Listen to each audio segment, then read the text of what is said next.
thank Keanu for asking me to go out to be his Uki on the first one because I was then a part of the core team for John Wick.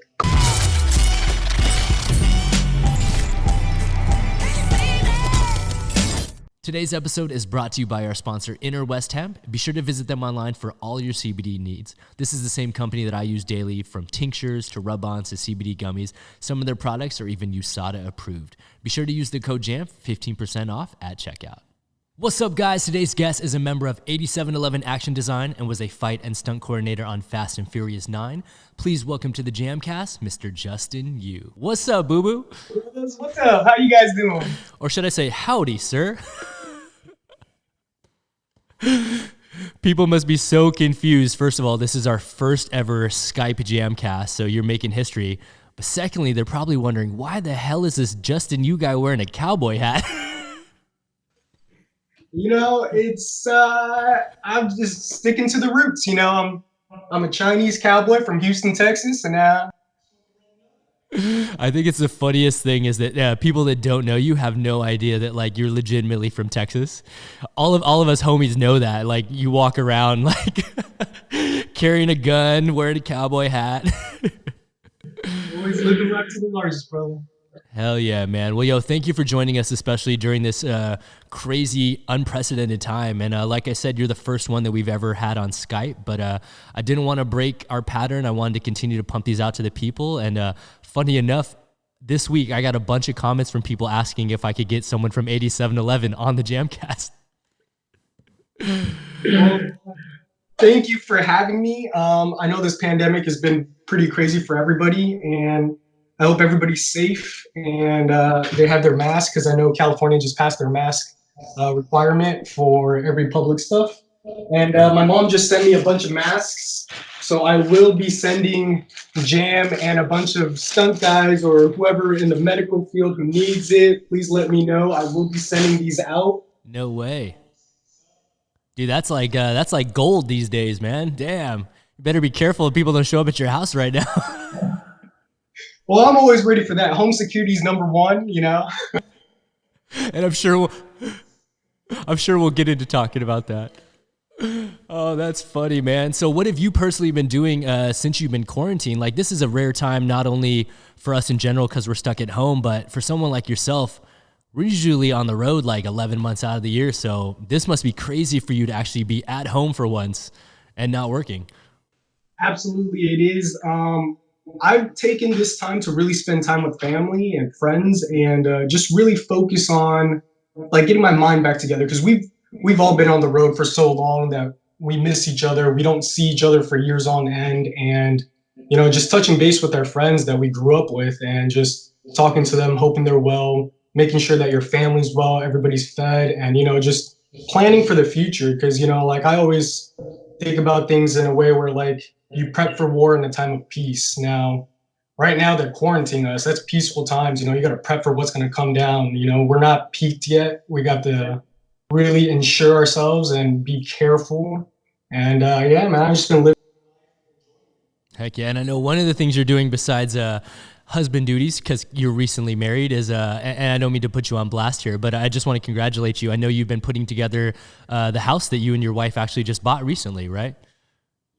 Thank you so much. It's been super stressful. She's been doing everything. She's awesome. She's been home. Like she closed the deal of the house. I was on location in Atlanta working. And she's just been the backbone of my life. And yeah, it's been great, dude. I really enjoy it. That's crazy, man. It's crazy. And thanks for having me at your wedding. Your wedding was so surreal because kind of like this quarantine, it's one of the few times where we all like weren't working. Like we took time off to like collectively come together, and it was insane. I remember like at my table, I'm looking around, I'm like, oh, well, there's Black Panther. Oh, there's Hawkeye. Oh, there's Captain America. It was just like an echelon of like a huge display of every stunt double from around the world you could think of was at your wedding. It was crazy. It was awesome, and I thank everybody for coming. Like you guys every single one of you guys grew up with me. Like I grew up in the industry. And you were one of the first people to give me my first back pads, like I would never forget that, and like You guys being at my wedding, I flew back from London. A bunch of people came from all over the world, and it was just awesome to see everybody come to like that. Yeah, it's insane, man. And like you said, you kind of alluded to, like, we've all known each other for so long that like we're now getting to the point where we're seeing each other hit these like life tiers, like got married, bought a house. Some of our homies got 2 kids. I'm like, yo, yo, I'm over here. You know, dude, it's life, you know, and it's amazing that we could experience it all together, and I hope that it keeps on going, you know. Hell yeah, man. And for me personally, like you said, like you kind of alluded to it, and I'm not here to pat myself on the back for giving you your first back pad, but more so, it's just surreal for me to see that like I was there. Was that your first official SAG stunt job that I was there for? It wasn't even SAG, it was AFTRA. It was before the merger. It was. Dude, that's crazy. And for those that don't know what we're talking about right now, I'll throw the clip up on screen of your gag. But like, what was funny was I was a double on the show Kicking It, which was on Disney XD. And because of this baby face, I was on that show so many times. I think I fought the lead character like 5 times in the same season, but as a different guy, but with no disguises. They're like, ah, you're good. Being an extra, I actually auditioned for to be an extra No way. coordinator. That was my Mitch Gould. Yes, Mitch Gold. From oh my god, he came up to me and he asked me, he goes, "Hey, can you do a back full?" And I'm like, I have no idea what this guy's talking about. And I'm just like, sure, yeah. And I remember like a bunch of you guys just like look at me like, and you guys are just like, oh shit, he's in for it. And he pulls out this 8-incher. He gets on the stage and performs a back full, wrecks, oh, and he just gets up like, and I'm just like, I gotta do that. Like, I just learned how to do a backflip last week. I guess that's what a back full is, you know? And it was awesome to experience all those moments with you guys, like the veterans and that I looked up to. And, you know, like I was an extra doing like karate forms. I'm like, man, look at those guys. And being able to work with you guys now is just amazing. And it's super cool. No, I think that's like super. And the reason why I want to share that story is just so like other kids around the world may look at this as like a source of inspiration. Like legitimately, I was working on the show on stunt contract and you were just on the sidelines as an extra. And I'll never forget that I did some gag where I got like thrown in a hallway and you were like in the hallway and you were like, yo, you good, man? Like, you need anything? And I'm like, oh, dude, this guy's pretty cool. Like, you know, most times we don't always interact with all the extras, but you were like super cool and super welcoming from the beginning. So like, I'll never forget that. I was like, oh, this kid's dope. I hope he gets a shot to work on the show. Thank you, man. It was really cool to see like all you guys. Just like eventually, like I remember like down the road, you were just working on like Fast and Furious 7. And I was like, yo, that's like my dream show. And like, you know, being able to know that everybody's just doing what they love and just actually making it and doing films is it's amazing to see. And that's so funny to me that you were like, you were stoked that I was on Fast and Furious 7 because you have had the opportunity to work on Fast and Furious 8 and Fast and Furious 9. And not just as a stunt guy, but can you let people know like what role and what capacity you worked on those films as? On Fast and Furious 8, I was kind of just on the core team. I helped my boss, JJ Perry. He gave me a call one day, and he got the boost. He's a great mentor of mine and like a father to me. But awesome guy, best person to learn stunt coordinating stunts from, and just great ethics. He gave me a call one day, and he's like, "Hey, what superstar team would you put together?" And I was like, well, it looks like everybody's in town right now. Like everybody's just chilling. And he goes, hey, could you do a previs for me this weekend? And I was like, I think so. I'm working Friday because at the time I was running a show called Agents of S.H.I.E.L.D. And he was like, if you could get together a bunch of people to throw this previs together, I think I may have a shot at something. And I was like, all right, cool. And called in all our buddies, Anise, Danny, Kyle, everybody, you know, like Ben. Everybody came up and everybody just went full out like mayhem. And it was just like a wreck fest.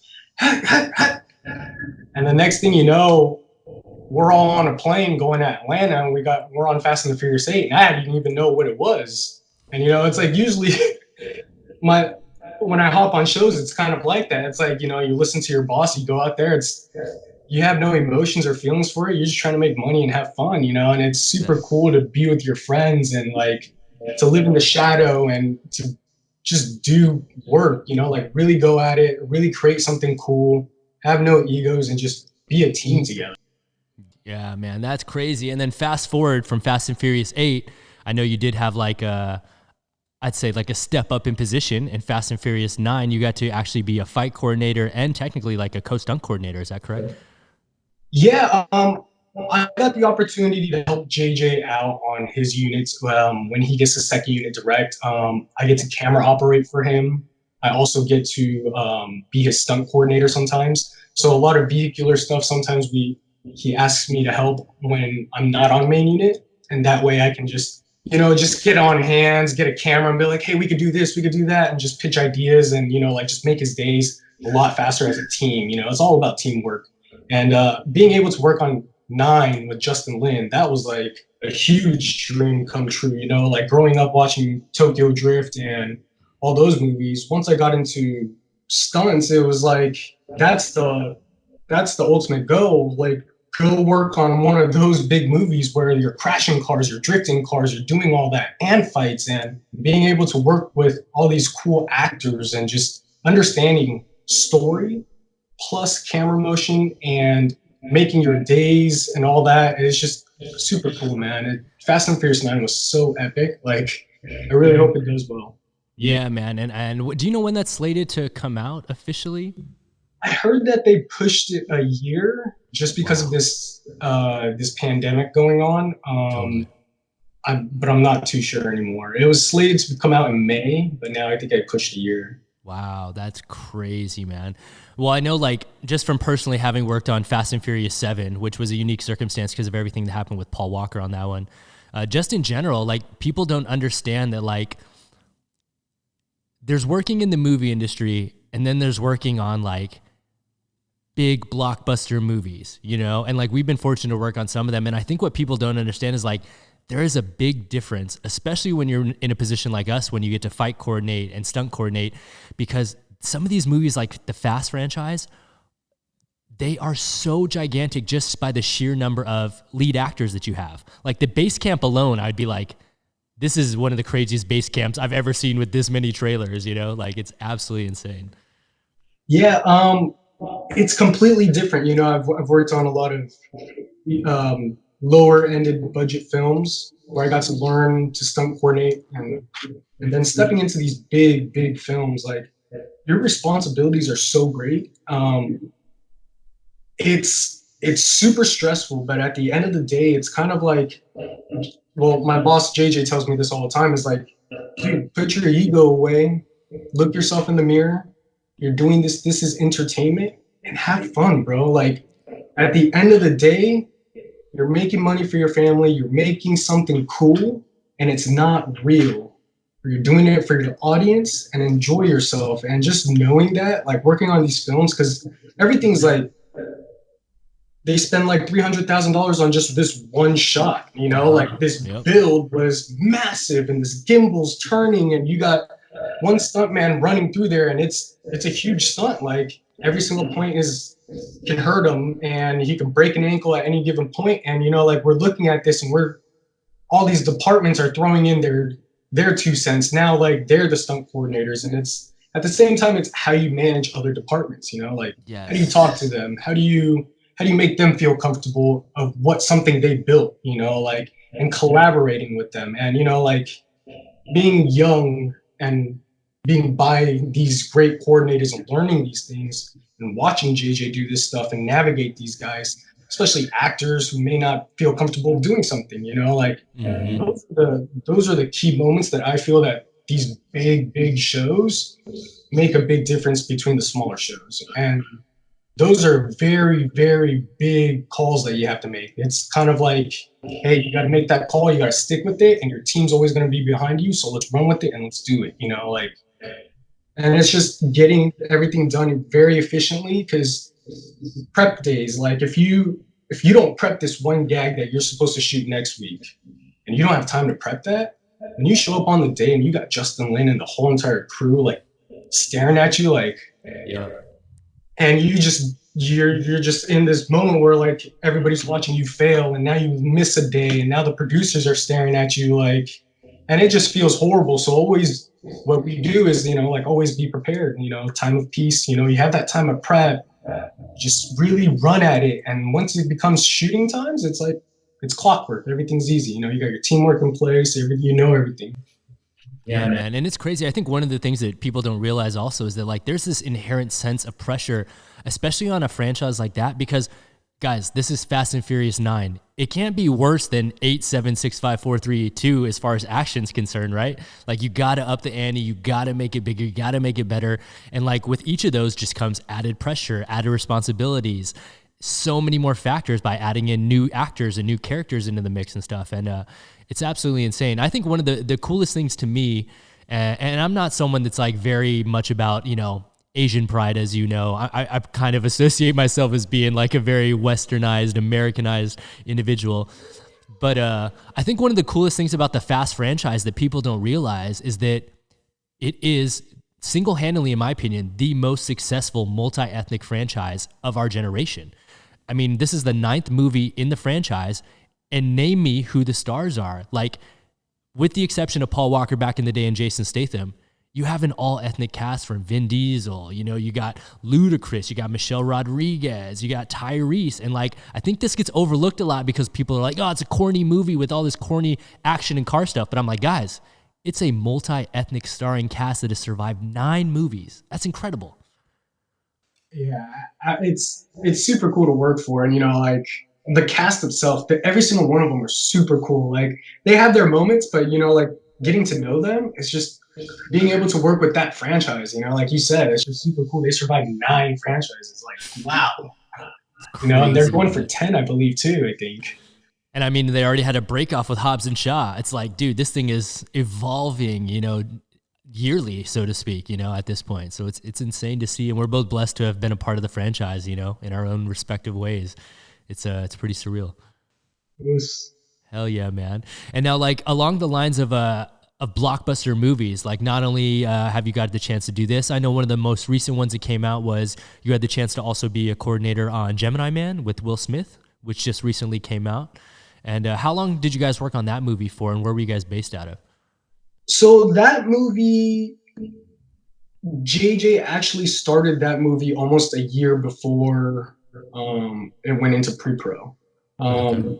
Aang and JJ actually have a really good relationship, and Aang came to JJ and asked about this, and he said if he can help him R&D it in the very beginning.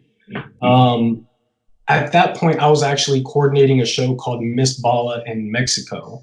Ah, that's right. I forgot about that.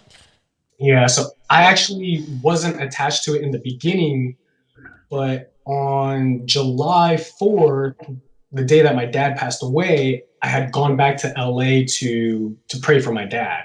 Yeah. And during that time, JJ pings me. He goes, hey, do you want to swing by 87 to meet Aang right after? And I was like, yeah, I would love to. It's Aang Lee, Yeah. Huge. I show up, and Jeremy Marinas, Eric Brown, and Manny Manzanares, they're all working there. And Aang asks me to flow with Eric because, Eric is my jujitsu teacher, and I understand a little bit of his movement and gun stuff. So he asked us to flow together. And I think off of that day, he had a vision of cloning Will Smith in this story and making the best fighters do interaction on film and grabbing the emotions, and then getting the same stuff from like vehicles and letting people understand the first person view of how you start a bike, what it does, and stuff like that. And after that day, I didn't think anything of it, but going down the line, I finished my show in Mexico. 4 months later, JJ asked me, hey, do you want to be involved with this film? And I was like, absolutely. You're my boss. Let me know what I could do to help. He goes, you'll be on point for all the motorcycle stuff, and you're going to Colombia this weekend. And I was like, wait, what?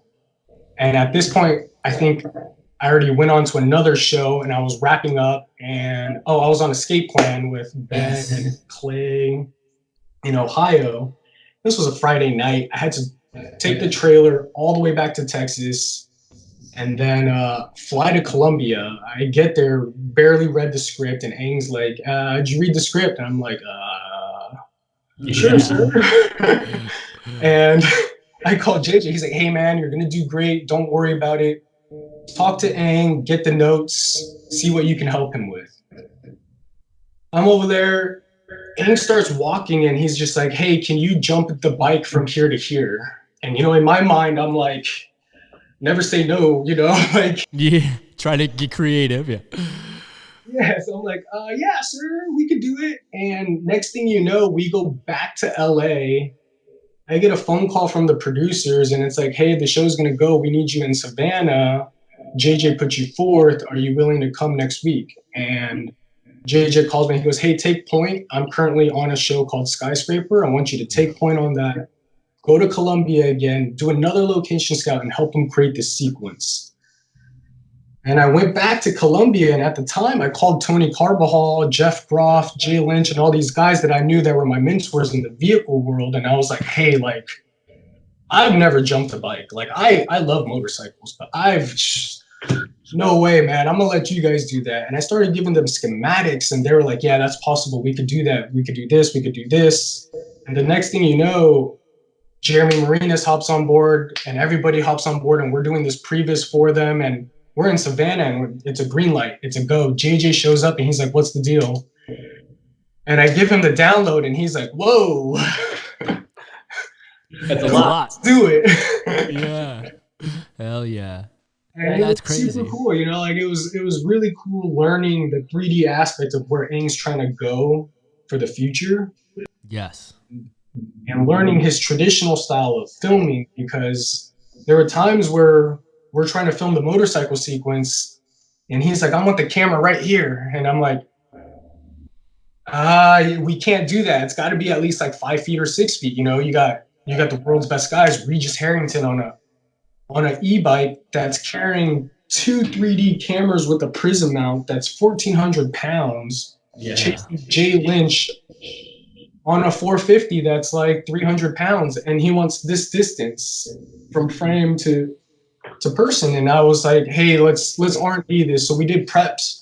We did a ton of prep. We scheduled everything correctly, and we just killed it during prep. We got the cameras there and like boxed in the whole entire alley. We brought in everything closer, and we knew if these guys could do this within a little bit of closer, like we brought the boxes in closer, then they can do it on the day. So on the day, they just killed it. Like 100-degree weather out there. You hear Aang in the tent, in this igloo tent, because we're out there sweating, right? Totally. Tent, and he goes, "JJ, Justin," and we, "Yes, boss. Faster, please. Can we go faster?" And I look outside, and these guys are ripping the corners at like 90 miles per hour. Totally. It's insane to work on these massive films with these great like directors, and just being able to push the limits like that, Yeah, man, it's surreal to think about. I think a lot of people, we just see the end product and you're like, "That's cool," but they don't realize like all that went into that bike scene, like you said, from prepping it to the R&D to the location scouts, and more than anything, like the inherent risk that these guys are putting themselves through by doing stuff that's not really ever been done before. Like, there's not a reference point for a lot of this. And that's what, as a coordinator, there's a lot of times where I'm sitting there and I'm so nervous for my friends and stuff compared to when I perform. Because when I perform, I'm in control of falling. Like, I trust myself. But when I have homies up here, or like I have Ben Jenkins jumping off of a rooftop like you've done, there's times where I have to look at him and be like, "Ben, please be safe. I trust you, but please be safe," It was like Gemini Man, Tony Carbajal does this. It's a 40 feet high, like, sea wall. Mm-hmm. And it's a 40-foot drop, but the water's 2 feet. And there's rebars in the water, and I'm looking there like, "Hey, Tony, could you ride this thing?" And it's, it's a little slanted, and it's about 5 feet wide. And I'm like looking at it, I'm like, that's like a sidewalk. Yes. And then JJ's like, "Yeah, he could wheelie down that thing, man, no problem." And then Tony looks at me like, and then JJ turns around, checks him, "No, you got it, Tony, no worry." Tony's like staring at me like, "Yo." I'm like, bro, I think you can do it. And then he goes up to me, he goes, sketchy. And then JJ goes up to Tony and goes, hey, think about it this way. How many times did you ride a wheelie down a sidewalk? He goes, millions of times. He goes, what's any different from this? And he goes, you're right, boss. That dude turned around with so much confidence. He went up that seawall and just wheelied the thing, and Aang got off his seat. And like, it was this moment, like he ran out and gave Tony a hug. It was super cool, man. Like, that's cool, man. Yeah, shout out to Tony, man. Some of the bike stuff and that stuff was insane. Absolutely insane stuff where they're like fighting with a bike, for lack of a better terms, too. You never really see that. It was crazy, man. Super cool stuff to see them. Like, they choreographed most of it, and being able to use their technique and integrate that with fights and like understanding camera motion. Yeah, it was really fun. Hell yeah. And like, not to detract from any of the other jobs that you've done, because you've done so many incredible blockbuster movies that we were talking about, but I think I'd be remiss to not bring this up because it's one of the fan favorites from around the world. Is you've also had the opportunity, as being a part of 8711, to work on the John Wick franchise in a bunch of different regards. One of which I know, like, I'll throw on the screen is you're the guy that gets thrown onto the kitchen countertop by Keanu and then bashes off. And so which Wicks did you get to work on, and in what capacity did you work on them? Because I know you worked as a lot with actor training, prep, and actually performing as well. So what was like things you got to do on that franchise? So on one, I was the throwing dummy, and that was the technical. They called me the Uki. Yes. And we actually, 8711 actually got this script in the very beginning, and what happened was Dave and Chad pitched that they wanted to direct this film, and Keanu was all about it. In the very beginning, it was like 6 months of prep with Keanu, off the books, no pay. This was all like purely like just at the shop. Yeah. And one of my really good friends, Eric Brown, was brought in to be the judo jiu-jitsu coach of the film. And he was like, Justin, he's the skinniest, he's the lightest, his arms are flexible, let's use him. And I was like, cool. And it was like every morning, 9 a.m. with Keanu. But at 7 a.m., I had to learn what we were going to teach him. And it was like 7 a.m., Justin, you get thrown on your head. You know, like, and I'm over here, like, by 9 o'clock, I really don't remember what's going on. But thank Keanu for asking me to go out to be his Uki on the first one, because I was then a part of the core team for John Wick. We go out to John Wick and we're working on the first one. Again, I was just the first throwing dummy. But these guys worked nonstop 6 and 7 days with Keanu to R&D all this stuff. And it was insane because I blew out my knee during the first film, and so did Danny Hernandez. So actually in that scene that you guys see where I get thrown on the table, I wasn't actually supposed to play that part. And on the day, Danny Hernandez comes up to me and goes, hey, I got the scene right after where I'm fighting. I don't think I can get on this table. Is it okay if we switch? And I was like, yeah, okay. And he goes, come on, young boy, you're young, you know, you get it. You're light. I need you. And I was like, yeah, yes, sir. You know, and I'm like 23 years old, scared out of my mind, you know, like, yes, sir. I get up there on the first one, I completely miss. Like, Keanu, like, freaks out, grabs me. He's like, are you okay? And I'm like, yeah, I'm good. And then we go, I think it was on take 6, we finally get it. He goes and he does his head movement, and I just go to lay out, and I'm double jointed, but I don't know how it looks. And everybody just thought I was decapitated. Everybody ran out and was like, oh my God, what happened? And I was like, oh, I'm good. And at the end of the night, Keanu actually thanked me while everybody was clapping. And he was like, no, Justin was the one who did it all. It wasn't me. And it was just one of those things where, like, he is such a solid actor. Even on day 2 of the same sequence, I played the library part, and it was so dark in there. I actually got knocked out from one of his gun strips. And when I got knocked out, he grabbed my hand and he threw me against the bookshelf, and that's what actually woke me up. So when you see it in the take, I wake up and I jump as much as I could on the evening because I heard Jojo and Chad say jump, and I heard get light, and it was like you're like fighting in a match, like you just hear your coach, and I just felt get light. I hit the floor and he drags me across the steps, and I realize, oh shit, I'm in the scene. And when I wake up, Jojo comes up to me and he goes, "Hey, what happened to the head reaction?" And I'm like, "I don't know what you're talking about." And he goes, "Oh, you got knocked out." And they throw an ice pack on my back and they're like, "Are you good?" And I'm like, "Yeah, yeah, yeah, I'm good, I'm good." And we go right back into it. Yeah. Right after that, I have surgery for my knee. I'm in the editing room for John Wick, and I'm watching all these things, and I'm learning how these guys are directors, like how they have to take everything in. And like people say, like, careful what you wish for. Dude, these guys work so hard. Like, if you want to become a director, you should definitely prep yourself and watch these guys, because going into two is even more like, how do you beat one? Yeah, I was of course. like, you can't. So how do you do that? You make Keanu better. Yeah. Like JJ went out and started looking for gun ranges. We found Terran Tactical's gun range. Like we got to utilize his place. And JJ had a lot of military background and influence, and he knows a lot of people, and so did I. And at that point, after one, I was like, I want to learn about guns because this is the coolest thing. What did I do? I went online and I researched every single day when I had my leg tied up, and I was just dry firing. And I saw this company called T-Rex, which sends me a lot of stuff, Lucas Bakken, and I started to learn his tactics. And I wanted to like show JJ, and JJ took that and everything he knew and started creating John Wick 2. Yes. So the chamber check down to the magazine flick, down to the sweeping to pull the jacket to holster, like all these things, that was all JJ actually.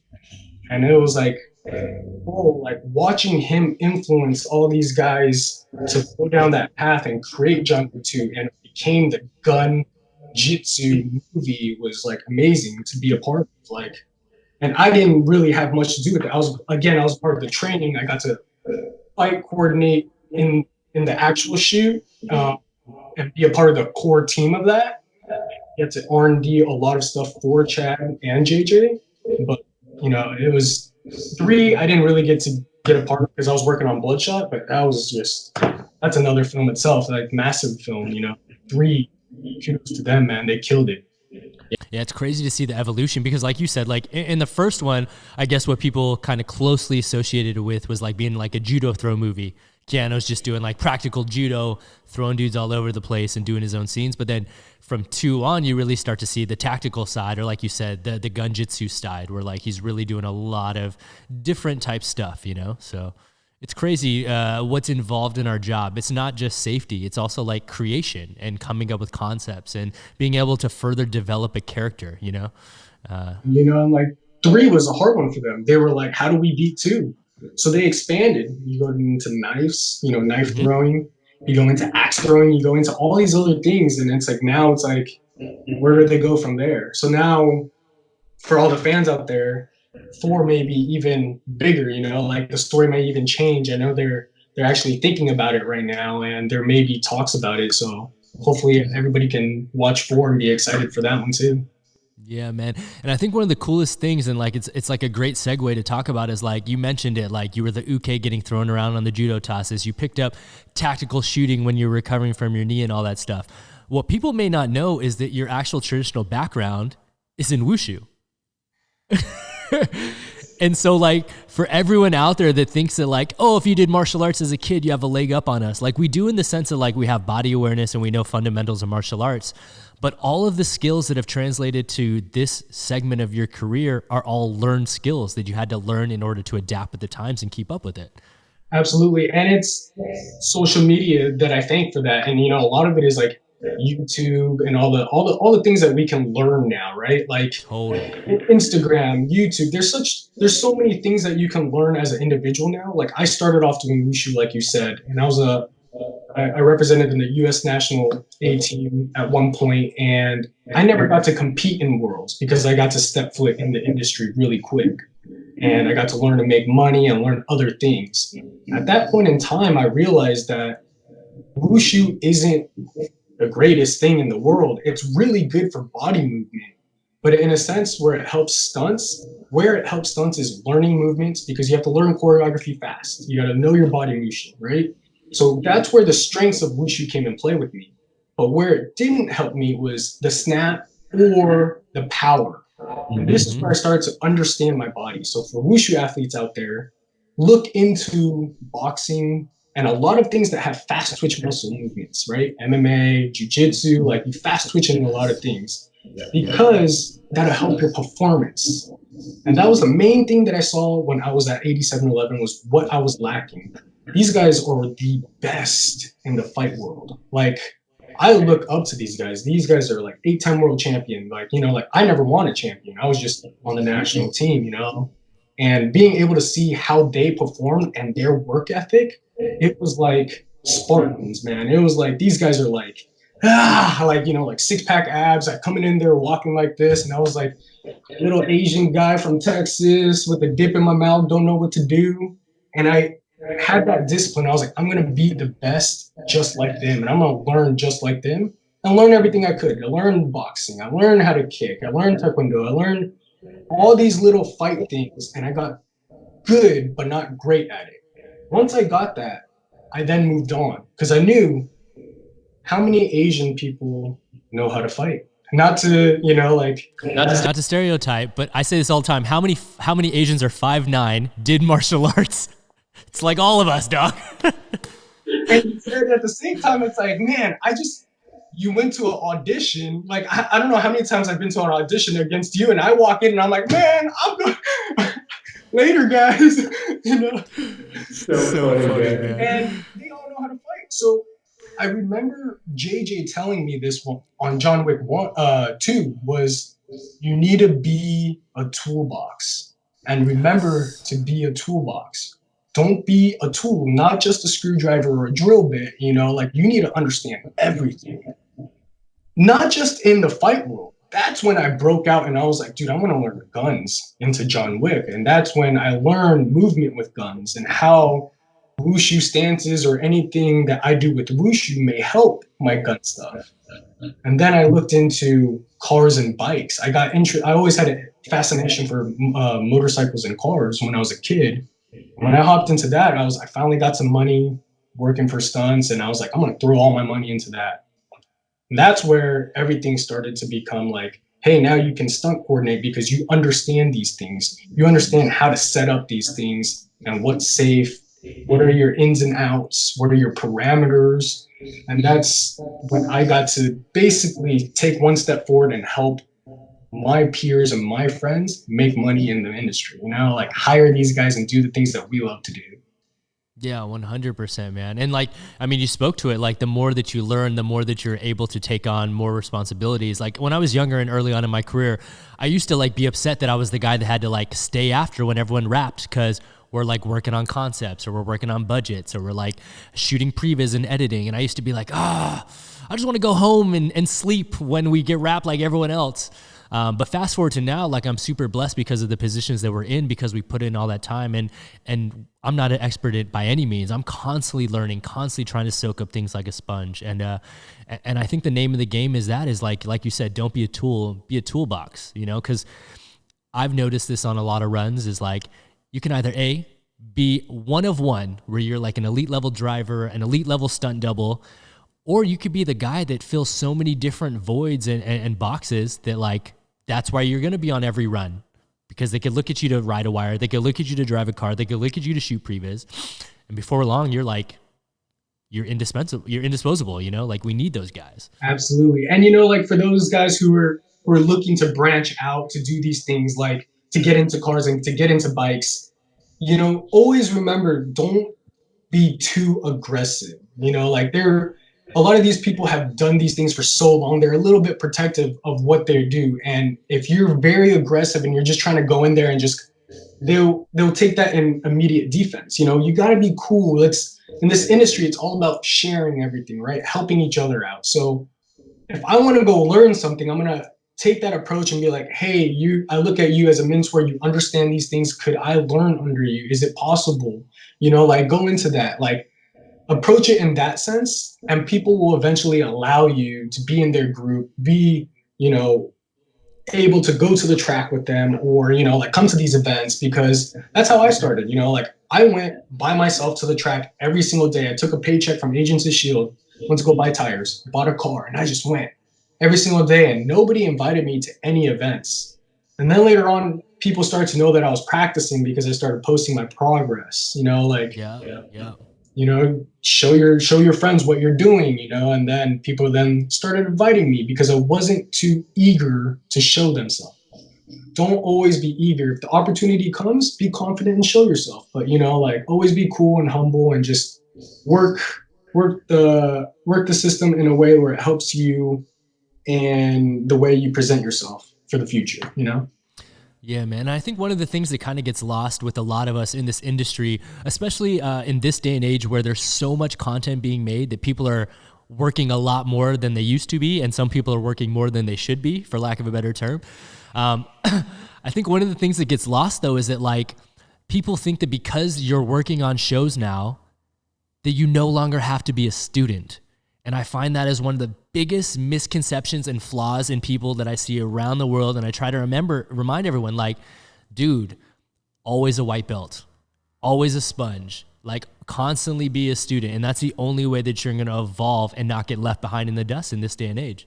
Absolutely. And like, again, it goes back to ego. Like a lot of people don't want to let themselves absorb what other people's opinions are, just because their ego get in the way. Like I do it all the time. Like I'm guilty of it, but again, like we have our friends, our peers, like I would call you sometimes and ask for your judgment on things, like, hey, how do you see it? This, like, like, what should I do in this point? Like, like constantly call your friends, ask them, ask the community, like we're all your friends. We're all here for one purpose, to make money and have fun, right? We're not here to be like the greatest. And if you are, kudos to you. But at the end of the day, we all need to make money. We're going back to our family.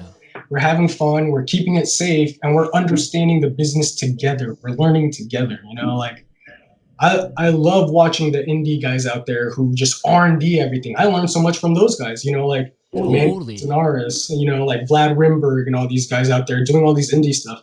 I learned camera angles from these guys just watching their stuff sometimes. Like. And you're constantly learning. Like, there's no egos. If they have an opinion, let them try it. Why not? We're all here for one goal. And there's one thing that my mentors always told me was the mission, the men, and me. So what I look at it is, what's your mission? What are you here to do? Next, you got to look at your men, the guys that you hired, the guys that are going to have your back. Lastly, look at yourself, and then that all three of those makes success. Yeah, man. I mean, you got to have, you have to be confident in yourself, but you got to like get rid of the ego in a lot of terms, because that's what can get you killed or get people hurt. You know what I'm saying? It's like, here's a prime example. 2 years ago, I was in Boston. I get a phone call to go on a location scout in South Africa. And I'm like, I'm in Boston right now. They're like, can you come this weekend? I'm like, sure, but what are we doing? They're like, we need to scout stuff for this movie. There's some chase scenes, some parkour stuff, and we also want to do car stuff. And I was like, oh, hold up. I do everything, but like I'm not an expert in the car world. So who did I call? I call you, who's in South Africa at the same time. And I'm like, yo, Jay, can you fly and meet me in this city in South Africa? And we go on a scout together. I'll handle the parkour and stuff, and you handle the car stuff. And sure enough, dude, I took like a 22-hour flight mission, landing in South Africa. And you happened to be in Cape Town at the time, working on, was it Bloodshot? So you were already out there working on a Vin Diesel movie. I was in Boston working on a Jessica Chastain, Colin Farrell movie, and our worlds collided because I just had to put my ego aside and say like, yo, I obviously can coordinate this movie, but if you have a lot of car stuff, I need to bring in a homie who really is an expert more so in this field. And it worked out. They were like, let's bring both of you guys. And that turned out to be like one of the best things, one of the coolest experiences for me too, just to get out there and go with you. Yeah, and learning over there too, like just being in the predicament that we were in and learning how to navigate certain things, because we saw a bunch of weird things out there too, and we got to see like how to experience that, and it was super cool. Like the guys who had us out there were really really nice and very accommodating. Hope to Totally. work with them again.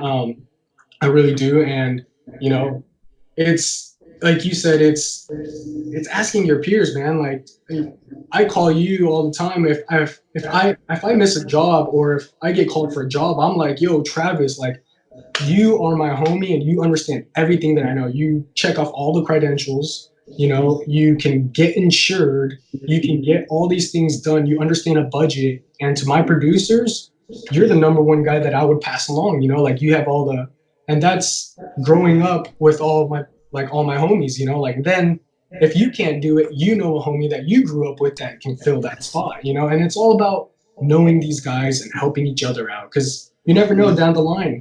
I may not have a job and I may be, you know, at home not doing anything. And you may call me one day, hey, you want to come out and play? And I'll be like, yeah, I'd love to, you know, like to always be cool with your peers and help each other out. Yeah, man. Yeah, man. Full transparency for everyone that knows my personal life and follows me online.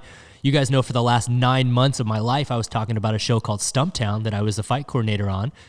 People may not know this, but on the Stumptown pilot, the stunt coordinator was JJ Perry and a co-coordinator and fight coordinator was Mr. Justin Yu. The only reason I got that interview and job is because of Justin and JJ. And it's like, if they didn't trust me to even go in there and be a representative of them, I wouldn't have had that job for the last 9 months of my life, you know? So I've only heard good things about that from the producers, and you're killing it out there, brother. thank you, dog. I appreciate it. Hopefully we'll get the chance to work together again sometime in some capacity. It's crazy. We're constantly just like, hey, who can fit this role? Hey, who can do this? But we're never on the same jobs in the last like 5 years. It's crazy. Hell yeah, man. And I think one of the things that lends itself to the notion I was talking about, how you always have to be a student.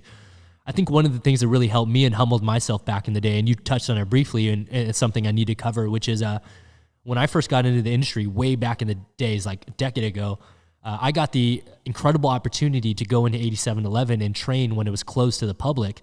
I was there training with Anish Irfa, Jeremy Maritas, Danny Graham, Aaron Toney was there a little bit, and man, we were just getting destroyed for like 8 hours a day doing previs, but I learned so much. And as someone that is a member of 8711 and works very closely with them, how did you get involved with them? Because I think that's one of the most frequently asked questions, which is, how do I get into 87? And how did you personally get involved with them? I got involved personally through Sunny Sun. Yes. He was my Wushu instructor in Houston, and he was like a brother. What are y'all Asians doing in Houston, man? The funny thing is, JJ's actually from Houston too. That's the funniest part. So Sunny wanted to move to LA at one point, and I was like, yeah, you should do it. And kind of linked him up with certain people. He came out here, he did his thing, and he got into 87. I don't know his story behind that, but he got into 87, and he was one of their team members. I learned stunts through Sunny in the very, very beginning, and he taught me all my fight beats, and he was like, you gotta hang with these guys. I actually hustled David Leach on In Time. I don't know if you were. Wow, no way. That's crazy. And for those that don't know, David Leach is now like first unit directing movies, guys. And he's one of the owners of 87. And, you know, the funny thing was I hustled him back in Time. And I remember Sam Hargrave was there, Nick Bensman was there. And I gave him my headshot and resume, and he goes, oh, cool. And he turns it around and goes, Sunny Sun. I was like, oh, yes, sir. And then one day Sunny calls me, he goes, hey, do you want to do previs for these guys? They're looking for guys. And I was like, yeah, I would love to. And I didn't know what it was, but it was basically an audition. Like, oh yeah. Chad asked Sunny to tell us to choreograph something and to present it to them that day. So we came in and we're just doing background stuff, and all of a sudden they're like, okay, present it to us. And we're like, what? And me and my buddy Lou Jun Chong, he was like, all right, let's go. And we're like, back in the day, we didn't really know what we were doing. We're like, just going full out. And I had this part where I was like, hey, I'm gonna run up the wall. And then I ran up the wall. and he was supposed to do something, I don't know, but my shirt ripped. And I was like, if you guys have seen 87 where the mirrors are, I remember running past the mirrors, and it was just a big flat bag, like hack, and I just out of breath, couldn't breathe. And Lou was like still in the moment, and he's like, yeah, he grabs my shirt, picks me up, and I'm like, hold on, and I'm speaking to him in Chinese. I'm like, 1 second, and then he katagoshes me, and then he just like finishes me, and I'm like, ugh. And the next thing you know, Chad's like, hey, film that, and I want to see it by next Sunday. And I was like, okay, cool. We go to Sonny's old wushu school and we filmed it Sunday night, sent it to him. I haven't heard anything in a while. We get a call back to do the Wolverine previs with you, I think, and that was like one of my Oh, I first forgot. times Oh my God, I back in forgot. '87. I forgot that previs I wasn't available like to finish it off, and you played me in the end of it. And that was like my second time getting back into '87 after the pre. No way. I remember that, dude. Yeah, me and Daniel Stevens. Holy crap. And I did this gooch Yeah. rap or something. Yeah, it was like, and yeah. Oh my God, I forgot. Yeah, there's a bunch of pickup shots where they had to use you because I wasn't available. Holy crap, dude.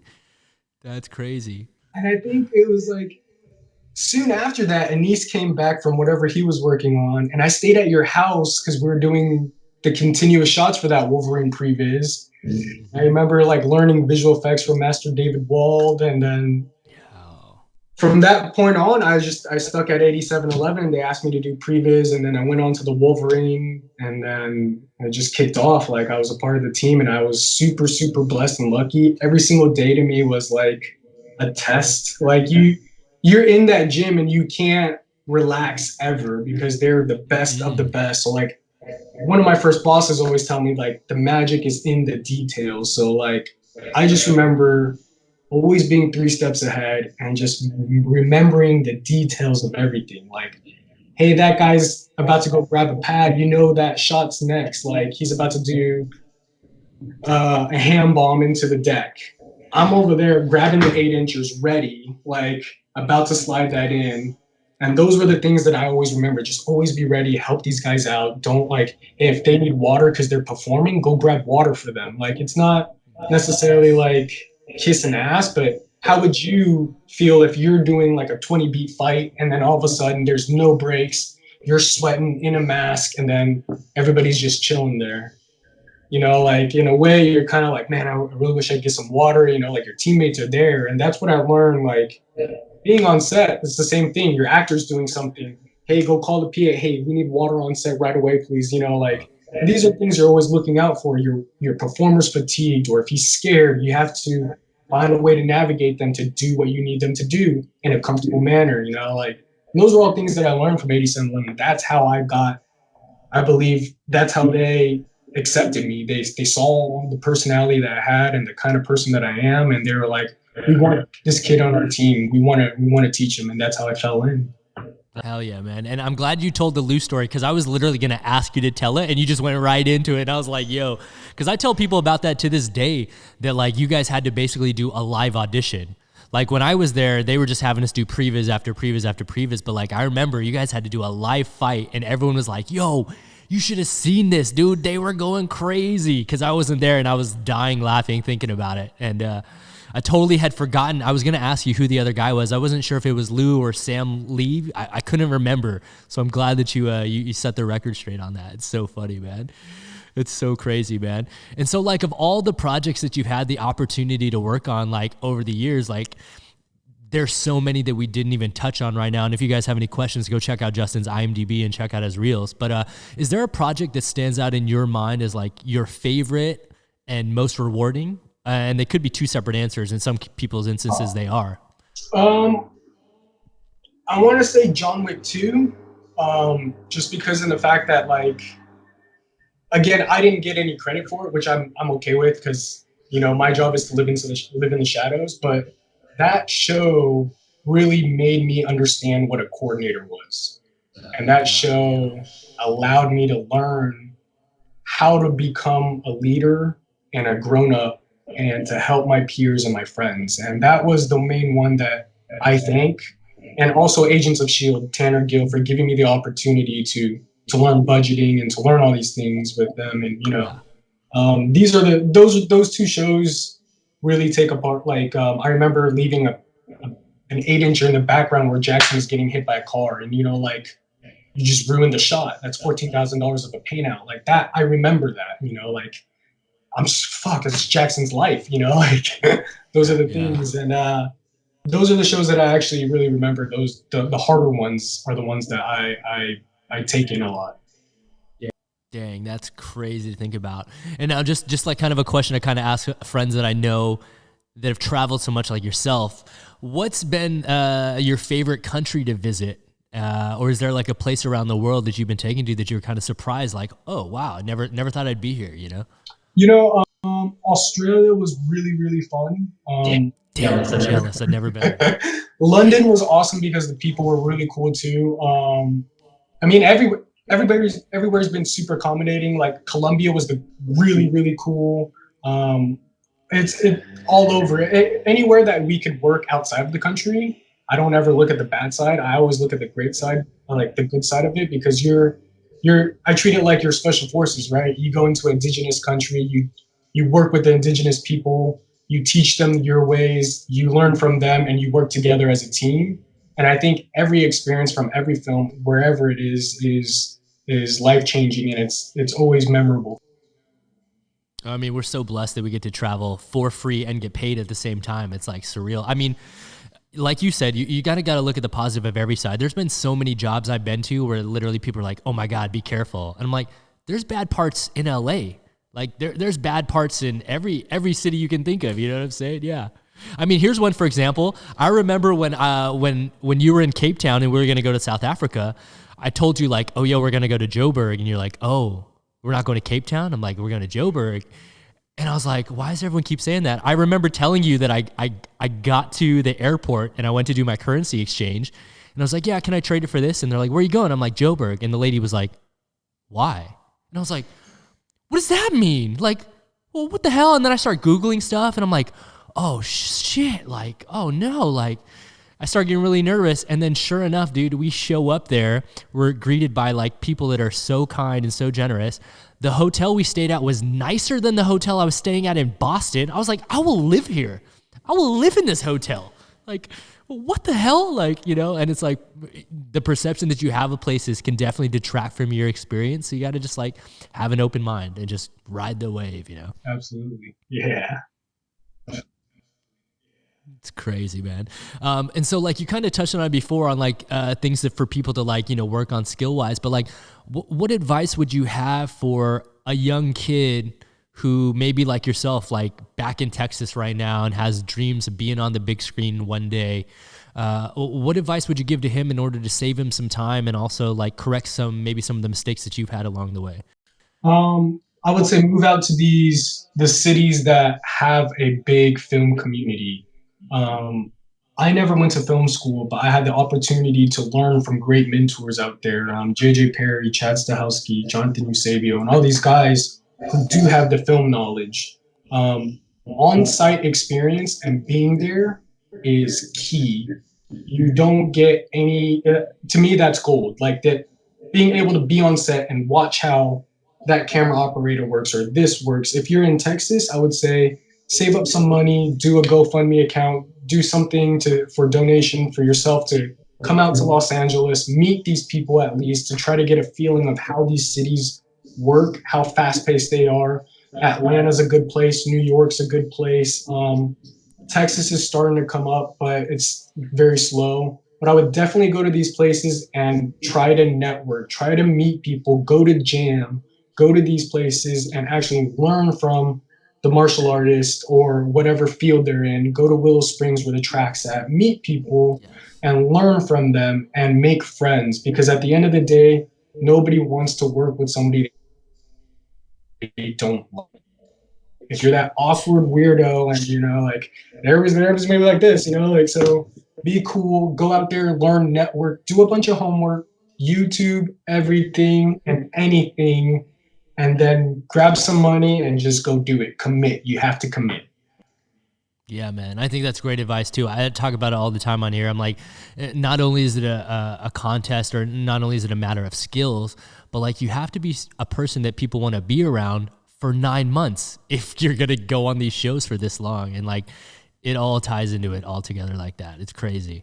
And now one of the questions that I asked the homies, which is like, especially someone like you that I've seen like your career take this meteoric rise from being an extra to now stunt coordinating some of the biggest films in the world and stuff, and passing jobs on to me, which is like, what's the end goal for you? Like, do you see yourself as a stunt coordinator? Like, what does Justin you want to do and leave a legacy as, you know? In the very beginning, I wanted to direct. I wanted to take the footsteps of Chad Stahelski and J.J. Perry and all these great directors, David Leitch. But I realized that that's really, really hard, and the stress level that they have. And at the end of it, I realized that my end goal is what I love is second unit directing, and to be able to just shoot action would be the greatest for me. Being able to stunt coordinate and to second unit, that would be my ultimate end goal, to be having a legacy of a name like the Spiro Rosatos out there, the Jack Gill and Andy Gills, having that kind of legacy out there, being known as the greatest stunt coordinator or the greatest second unit director, having those names, that's something that I aim for.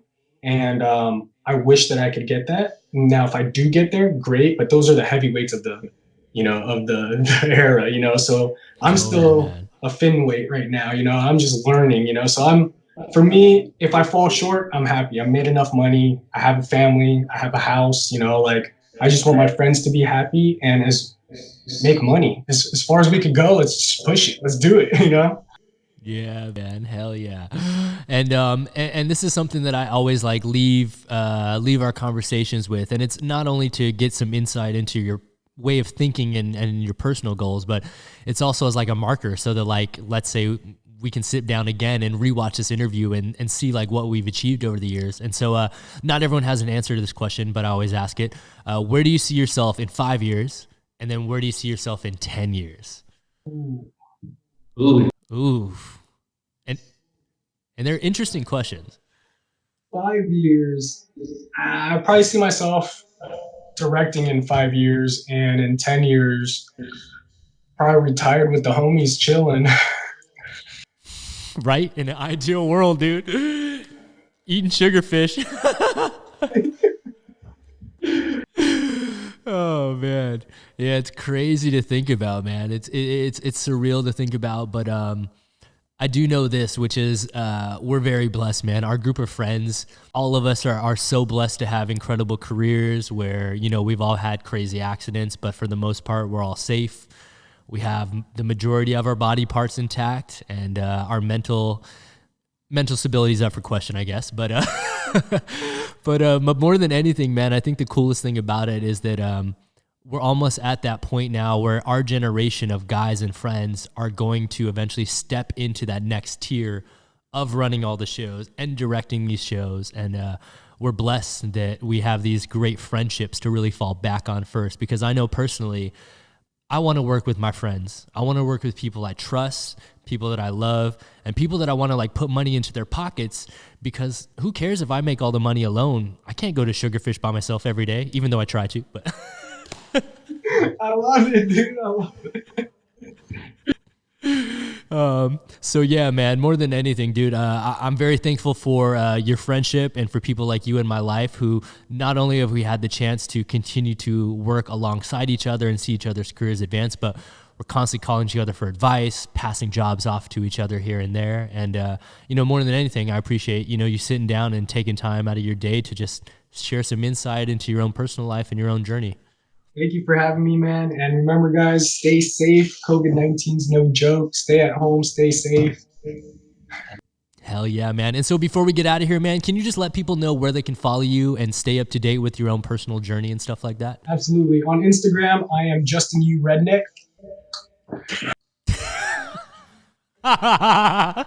It's very memorable username, guys.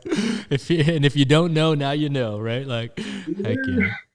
Yeah, man. Well, I appreciate you coming by, man, and this definitely won't be the last time, that's for sure. Thank you for having me again, Travis. Oh, yeah. Guys, be sure to hit that like button, comment, subscribe for brand new episodes each and every week. Join us every Monday for Jam Breakdowns and every Friday for brand new JAMCast, interviewing influential members of the movement community like Mr. Justin Yu himself. So as always, guys, I got to give a very special shout out to our sponsor, Inner West Hemp. Please be sure to use the code JAM to save 15% off all your CBD products and needs. I got to give a very special shout out to our guest this week, Mr. Justin Yu. And as always, guys, coming at you, coming through, and sending sincere wishes for health and happiness during this time. I'm your host, Travis Wong. Thanks for joining us here on another JAMcast. Until next time, we'll see you all soon. Peace.